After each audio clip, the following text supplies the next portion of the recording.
যাকাতের জন্য পুরা বছর মাল থাকা জরুরি। কোরবানের জন্য শুধু জিলহজের 10, 11, 12 এই 3 দিন সম্পদ যদি থাকে, এই 3 দিন যদি আপনি 1 লক্ষ টাকা আপনার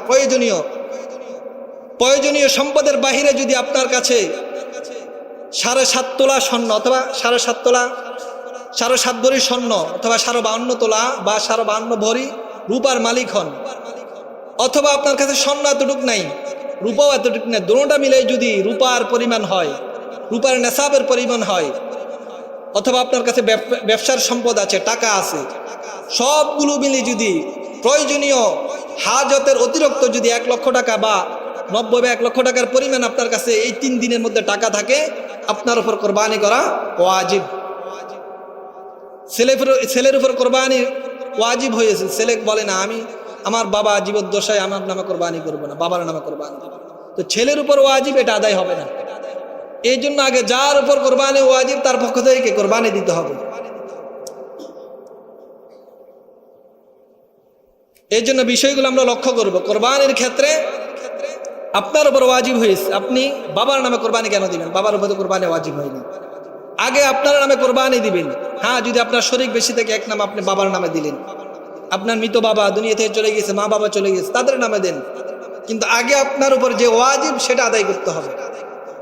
কোরবানির ক্ষেত্রে সতর্কতা অবলম্বন করতে হবে, সেটা হলো এমন কোনো কাউকে শরীক করা যাবে না যাদের টাকাতে ভেজাল আছে, যাদের টাকাতে কি ভেজাল আছে। এই জন্য আগ থেকে নির্বাচন করে নেবেন। আপনি যদি আপনার কোরবানি নষ্ট করতে না চান, কোরবানির শরীক নির্ধারণ করতে এটা খুব লক্ষ্য করবেন।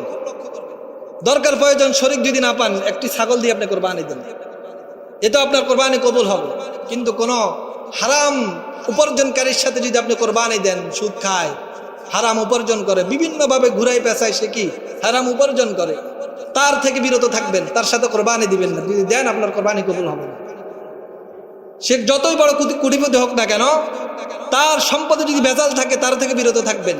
আপনি ছোট একটা বকরি কিনে, ছাগল কিনে আপনি কোরবানি দেন, এই কোরবানি আল্লাহর কাছে অনেক প্রিয়, আল্লাহ আপনার এই কোরবানি কবুল করবেন।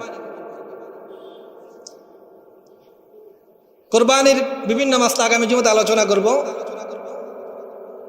আরেকটি আমল হলো আইয়ামে তাশরিক, আগামী জুমাবার ফজর থেকে নিয়ে 13 তারিখ আসর পর্যন্ত তাকবীর বলা, প্রত্যেক নামাজের পরে কি বলা? তাকবীর বলা। চাই আপনি একাকি পড়ুন অথবা জামাতের সাথে পড়ুন। পুরুষের জন্য সুউচ্চ স্বরে, উচ্চ স্বরে একবার বলা কি ওয়াজিব, একাধিক বলা মাকরু, একবার বলা কি ওয়াজিব। আর মহিলাদের জন্য ঘরে তারা আস্তে আওয়াজে, প্রত্যেক মহিলা প্রত্যেক ঘরে ঘরে পৌঁছে দিবেন এই কথাটা। তারা যদি না জানে, আপনি গুনাহগার হবেন, কারণ আপনি জানছেন বিষয়টা। প্রত্যেক ঘরে ঘরে মহিলারা যখন নামাজ পড়বে, প্রত্যেক ফরজ নামাজের পরে একবার আস্তে তারা পড়বে কি আস্তে আওয়াজে, আর পুরুষেরা পড়বে জোর আওয়াজ। আপনি ঘরে পড়লেও পড়তে হবে, মসজিদে পড়লেও কি পড়তে হবে জোর আওয়াজ। আল্লাহ পাক রব্বুল আলামিন আমাদেরকে এই কথাগুলো বুঝার এবং আমল করার তৌফিক দান করুন।